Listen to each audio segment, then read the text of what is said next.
All right, it is 11 o'clock, and I think I've got everything set up. Hopefully, those that wanted to join live are are able to this week. Just in case you didn't get my message from last week, the way I had it set up with Facebook Live, the the audience was set. There's so many different little settings that I thought I had it set to public, but apparently I had it set to just be viewable by me. So hopefully that has been changed today, and you can see what I'm doing. And if not, then I will make sure that this gets posted publicly after I'm done recording. Um, if you would like to be a part of this critique, if you want me to critique your images in this setting, I would love to. I'd love to see what you're working on. You can do that by joining my email list, which you can do on dabbleon.com, dabbleon.com. And there is a link there or a button you can push to submit your email address. When you're on my email list, then I send out weekly requests for images, and that's how I go about collecting images for these live critiques. So I welcome anybody joining the email list, and would welcome any submissions for the critiques. I probably wouldn't be able to get to every image. I try to keep it to in the neighborhood of 5 to 6 images. I tend to be a little long-winded, so that is probably a little ambitious for me to cover in an hour. I'm going to try to keep these to an hour. Today I'm going to be doing something a little bit different. I actually found two examples of artists on Instagram whose work I thought illustrated a concept that I teach in all of my classes, and I thought it'd be worth kind of in the way of critiquing their work, kind of compare their work or put their work against this as an opportunity to teach this principle. I'm kind of getting unnecessarily complicated here. Okay, so I'm going to switch over to my screen here. Two artists from Instagram. Both are abstract artists. The first artist that I've pulled in here, I'm in Photoshop now. The first artist, his name is Michael Hedges. You can find his work at Michael Hedges Art. I left the screen grab up here so you could see that. And the other artist, I'm actually going to be somewhat critical of, and I don't follow him. And I do not critique to be mean or unfair, but this artist did not ask to be critiqued. I just thought he would be a good illustration or a point of comparison for what I'm trying to talk about today. So these two paintings come from another artist's account on Instagram who I will not name here because I will be a little bit more critical of him, and he certainly did not ask to be critiqued. So hopefully that's the right way to deal with a situation where the artist has not been asked to be critiqued. Okay, so two artists. I put both of Michael Hedges' paintings on one file here so we can kind of compare them. And then the other artist here, I put both of his paintings, so these are two separate paintings on one Photoshop document here. So first, with abstract artwork, I think I have a little bit of a fixation on trying to explain abstraction and critique abstraction because it is it's a little bit trickier to get at for a lot of people. I think when something is representational, it's easy to point at that thing that's representing something and say that's either accurate to my experience or it's not accurate. We can compare that representation to something in real life or to a photographic reference. There are easier ways or more accessible ways, perhaps, to people that aren't in tune with or experienced in talking about visual artwork. There's an easy, accessible way for them to decide whether it's good or not. It's either accurate or not accurate, or it either looks like what they think it should look like or it doesn't, right? When we're talking about abstraction, we don't have that tie to something that exists in our everyday life or everyday experience. So the language or the way that we think about success and failure is necessarily tied to just the elements and principles of visual design. We can't say this looks like it's supposed to look like, or this looks like how I expect it to look like based on my experience, because it has no direct analog or no direct reference to something we experience. So that metric of accuracy is not there for us to kind of hold on to. So there is an idea, a concept that I think over the course of my teaching, I've tried to come up with simple models, simple ways of thinking about whether something is working or not working, and why, and how we can, like, just a practical approach to how we can fix something. And sometimes we look at something and we have no idea why it's not working. It just isn't. Something's not right. Um, and as a teacher, it's my job to try to help a student decide, well, let's first identify what's not working and then come up with a way or a plan to go about fixing it, or to make it better. Um, so this simple idea is what I wanted to introduce today, and that is this kind of reduction, this this way of thinking about it that I have come to, and it's certainly not a new idea. Um, it's just one that makes a lot of sense to me, and I want to present it or offer it to you today. And that is to look at your paintings or look at the artwork you're looking at and trying to analyze and understand, and think to yourself or think about the relationship between unity and variety. Unity and variety. So I think this is a really powerful lens to and practical, a useful tool to use when you're analyzing abstract representation artwork. And in fact, it applies just the same to representation, but for today, I'm just focusing on abstraction. Unity and variety. It's a balance between the two.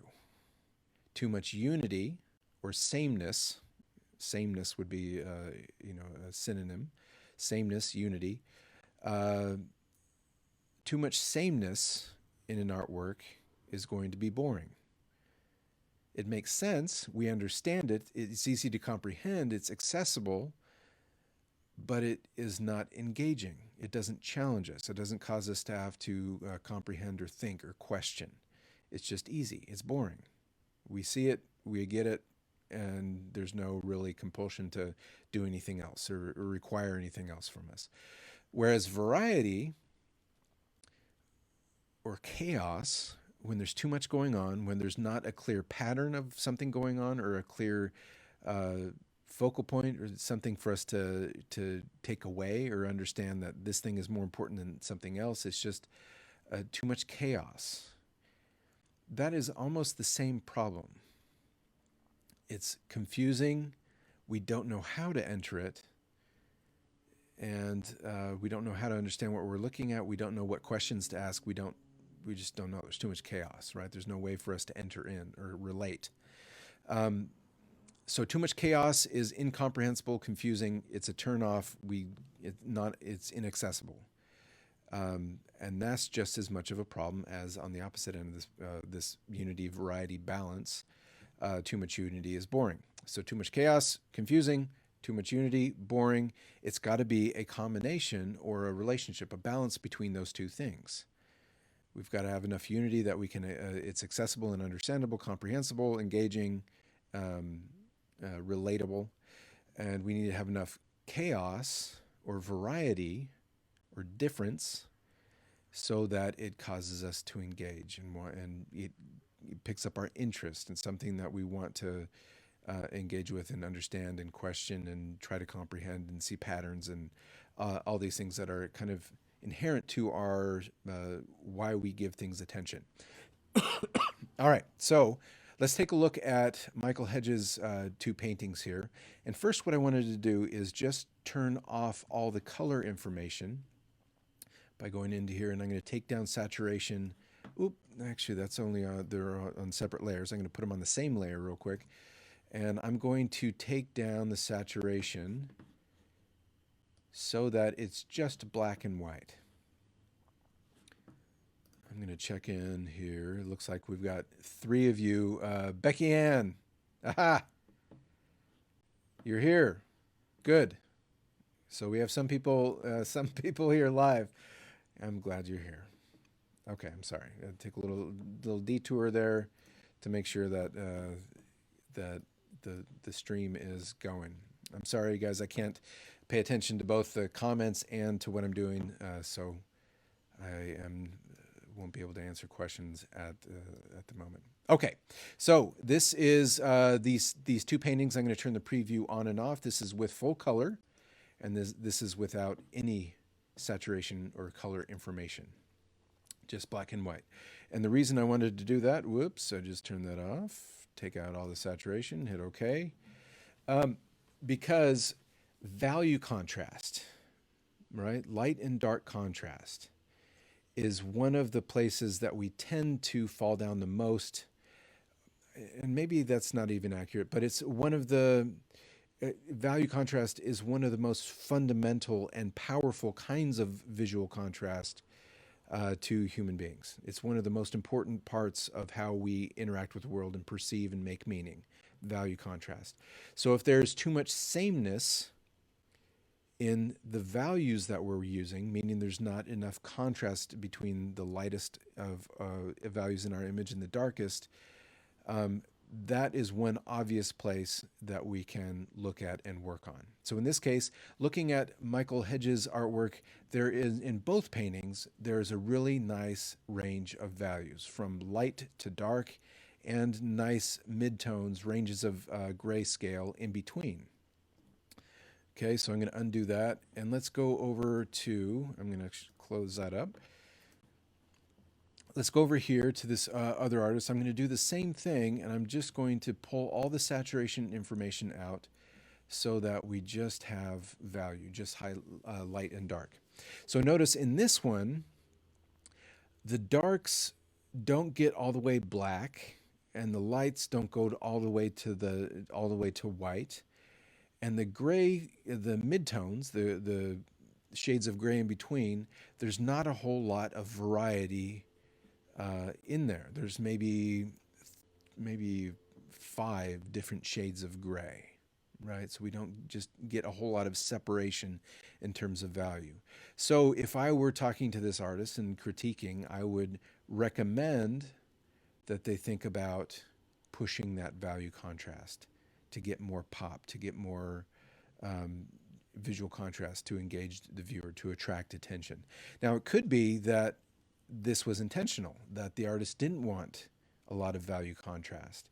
There are artists like Rothko is the one that comes to mind, where he too has very little value contrast, and it's intentional, and it's a way to evoke or invoke a kind of mood, this kind of gentle, calm, peaceful, meditative type of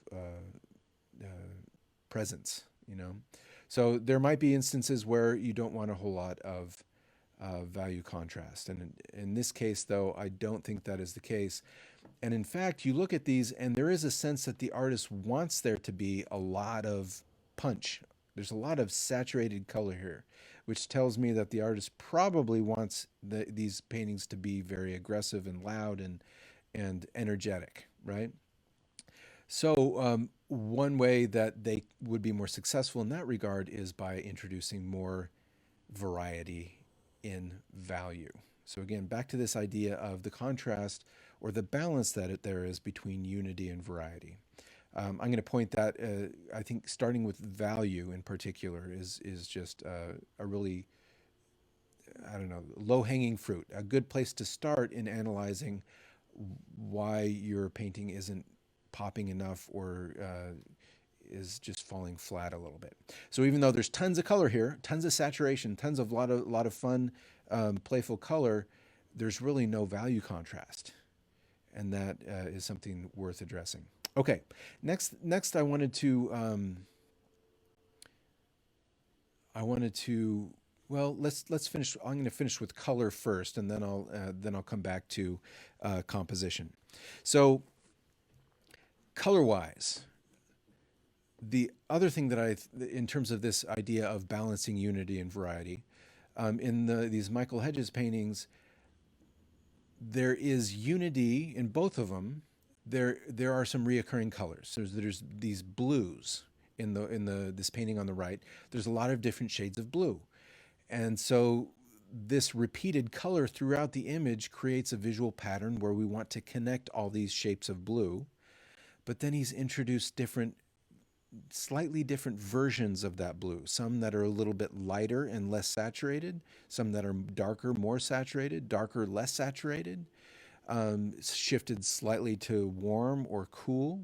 So analogous colors that are just a little bit different than maybe the core color. They're all different variations on a similar color. So we're not bored by the same color being repeated over and over again. But the colors are united enough that there's kind of there's a unity to the color palette that's being used, and that there's a strength in that unity. So there's a clarity of visual message in using these things that are easy to kind of recognize the pattern in here. This is a lot of blues, a lot of cool, right? So again, it's that tension between unity and variety. There's a sameness, there's a unity in using these blue, cool tones, but there's a tremendous amount of interesting variety in shifting those in terms of their hue and also value and saturation. So there's a lot of really nice things happening there in terms of unity and variety here. Whereas here, in terms of saturation, everything is kind of equally saturated. I guess right here, this light blue, hopefully you can kind of see where I'm, maybe I'll pull up a brush here. And so right here, no, I'm gonna make that brush a little bit stronger. Okay, so this blue right there is a less saturated blue. It's lighter value. It's a little bit less saturated than, than, for example, this blue over here, which is a little bit more color, a little bit more saturation information. But it's still pretty saturated. It's a fairly bright blue. This green down here is also very saturated. Every color that we see is pretty saturated. This actually, maybe this yellow right here is probably the least saturated color I'm seeing. Maybe the orange a little bit. So there is a little bit of saturation, variety of saturation, but really it's all these really bright saturated colors. This would be another instance where I would suggest that the artists think about introducing some variety in terms of saturation. In terms of the hue information in this one on the right, there is a lot of different colors, kind of probably every color of the color wheel. And in those terms, there's really a lot of fun stuff to get it caught up in terms of hues, in terms of the colors.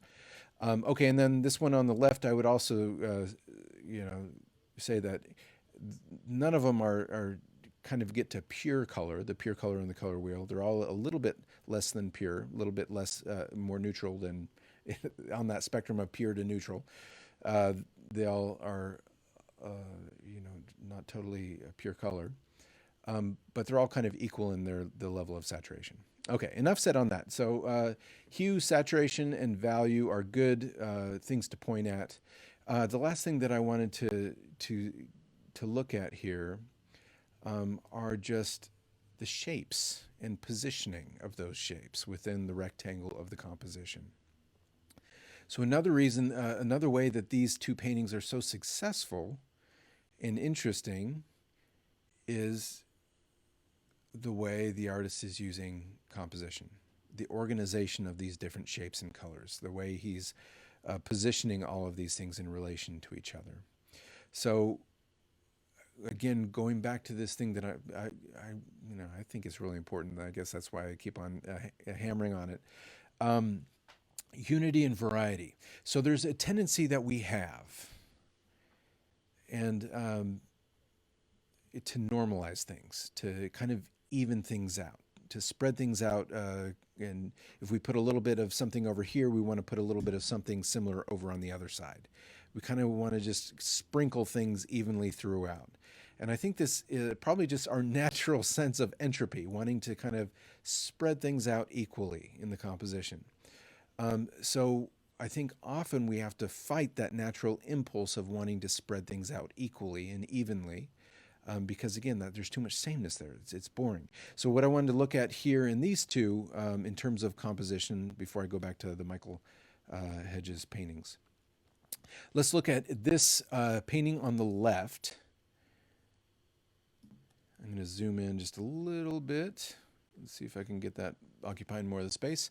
Okay, so this painting on the left, let's break that down into just general shapes that are being created or suggested by these colors. There's this red area right here that's kind of triangular. There's this, I don't know, it looks kind of like a negative space behind, but there is, maybe it's more created by the other shapes than anything. That's kind of triangular. And then you have this orange kind of triangular shape on this side, and the blue triangular shape on that side. So this is kind of the organization, the basic structure in terms of how the shapes, the way that the overall frame, the overall composition is being divided. So do you see how there's a symmetry here? There's a sameness. It's kind of divided right down the middle of the composition into two symmetrical halves. We could fold this over on itself, and those two halves would line up almost identically, right? So there's a sameness there. There's a sameness of shape as mirrored across that center axis. There's a similarity in size, or sameness in size, the general size of these different shapes in relation to each other. There's a sameness in terms of their relationship to each other, how they're positioned in relation to each other, right? So this shape related to this one is similar to how this shape is related to this one, and vice versa. And the same with the top and bottom. So sameness, right? If I were to be talking to this artist, I would recommend that instead of having this orange shape be the same size as the blue shape, well, why don't you try making that orange shape much bigger, right? And have the blue shape occupy a much smaller. Even if they're generally triangular, having one that's much bigger than the other is going to already be more interesting to me, getting rid of that symmetry, introducing a little bit of asymmetry. Also, what if, let's go back to that, so we're going to have this orange one bigger than the blue one, but also top to bottom. What if we had the point of that triangle come down here lower, and then this blue triangle, and they meet right there. So now all of a sudden, this red triangle is bigger than this negative space triangle down there. So we've got a biggest, medium, a little bit smaller, and then smallest, right? We've got 4 different sizes instead of kind of 2 groupings of the same size, right? To me, already just putting these black marks in there and dividing that rectangle up into different sizes of shapes makes it more compelling, makes it more engaging. I think that's, already seems like it's picking up a little bit of energy. And then, of course, we could also, instead of having all of them meet at the same place. Oh, the other thing that I wanted to look at there, let's see if I can get those black lines back. No. Okay. The other thing that I wanted to look at here is the distance between the thickness, like the dimensions of those triangles. So that line is similar, that thickness similar to these other relationships between points in the image. Anywhere we see sameness, there's an opportunity to introduce variety. And if the piece is feeling a little stale or like it's Something's not quite right. That's a good place to look. Okay, the other thing over here on this side, where do we see sameness? We've already talked about in terms of value, there being a lot of sameness and also saturation. I'm also seeing sameness in terms of the composition to the widths of these marks. So and I'm guessing he's using the same paintbrush, probably or similar paintbrush to apply these brush strokes. So there's a similarity in the width of these strokes. All of these strokes have a similar width, right? We do have some strokes that are a thicker width, but those strokes, there's basically the same as, so we got kind of two widths of brush and two widths of stroke, right? Also, the spacing between the strokes. So not only are the strokes kind of this width, but the space in between the strokes are also a similar width, right? Or we've got this kind of second wider brush. So there's a sameness in terms of the thickness of the brush strokes and the spacing between the brush strokes. And that negative space all of a sudden becomes just another line that's the same thickness. So in this case, I would recommend that the artist think about using different, even more extreme sizes of brushes, or making doubling up, so put two strokes right next to each other so it's a really thick stroke. And also put some strokes closer together and then spread other strokes further apart. So again, we get this kind of balance between unity and variety. Whereas if we look at these paintings from Michael Hedges, one of the most compelling things about these are these wonderful shapes that he has. So look at, just in terms of unity and variety, there's a sameness. They're all fairly sharp shapes, sharp edges. They're kind of horizontal and vertical with some very gentle curves. So there's not a lot of extreme diagonals that are grabbing our attention. So there is a unity in the aesthetic of shapes that he's using. But look at all the wonderful variety. We've got these really thin lines, thin straight lines that come across the whole width of the composition. Look at this line right here that's not as precise and straight. It's a little bit more organic. Look at this line down here that's much thinner, and then these ones that are almost like a pencil, probably thin. And then we get some shapes that are long and curvy, some shapes that are more square, some shapes that are more rectangular, bigger, smaller. I mean, you get the idea, right? We've just got such a wide variety of shapes and dimensions, right? So I think I look at these and there's just a whole lot of wonderful variety to get caught up in and to engage with. And again, it's like human beings are pattern making machines. We want to find those patterns. If the pattern's too easy to identify, then it's easy to forget and easy for our attention to wander, right? We want to find something that's a little bit more challenging. It provides us with a little bit more unique experience. I'm sure there's a lot of psychology in there that I am not nearly qualified to be talking about. But I think it is interesting to think about. So let me switch back here.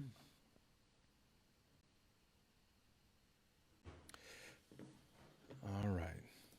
So unity and variety. If there's too much unity, too much sameness, then you need to find ways to introduce variety. So if you're using the same brushstroke for the whole painting, think of finding a smaller brush or a thicker brush, or try using a stick or some other way of applying paint that introduces a different line quality or thickness or dimension of shape.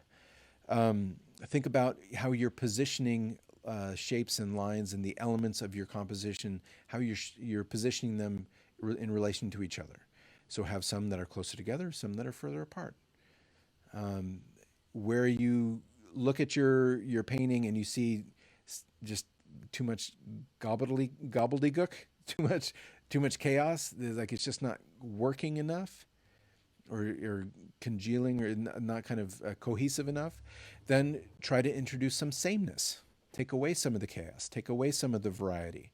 Where there were 5 shapes combine them all into one shape, right? Start to pull back on the level of variety that you have in there. So again, this is I think wanted to bring this up with these two examples because I think it's a really easy way, and I personally use this just as I'm making a painting, this kind of gauge as I'm trying to judge the success or failure of a piece that I'm working on, or if I'm frustrated that it doesn't quite work. I always run it through this kind of this question, this mental model or concept that, um, is it boring or is it confusing? Where am I getting lost? And how can, if it's too confusing, how can I introduce a little bit more sameness, a little bit more solidity? Um, and if it's too boring, how can I introduce some variety or difference? All right, so that was only 30 minutes today, but I thought it would be a hopefully a useful thing to introduce here. And I think I'm going to end it there for today. It's only 30 minutes. If you have any images that you would like to share in these live critiques, I'd like to keep it to work that you are currently working on, or that you have recently finished, rather than sending me images of work that you did, 2 or 3 years ago. I'd like to keep it. I think there's value and kind of an energy in sharing what we are currently working on. And I think when you're seeing artwork critique that somebody is currently or just recently working on, I don't know. I think there that also helps us, we who are viewing it, to feel I don't know, a little bit more inspired to go out and start working ourselves and apply some of the things that we talk about here in the critique. All right. So that is all for today. I am looking at the comments. I'm going to look at the comments right here really quickly. Oh, fantastic. Liz Hooker. Liz Hooker is in the comments. Liz, I love you. I'm glad you're there. Thanks for joining the broadcast. And we got Becky, and I know, and Phyllis Nelson. Oh, I love it. I love seeing these names that I don't get to see very often anymore. All right. Thank you all. Again, if you have any interest in having your images critiqued, make sure you join the email list. I'll send out emails weekly to ask for submissions. And hope you are all well, healthy, happy, and I hope you're having a fantastic holiday. And with that, I am signing off, y'all. Have a fantastic week.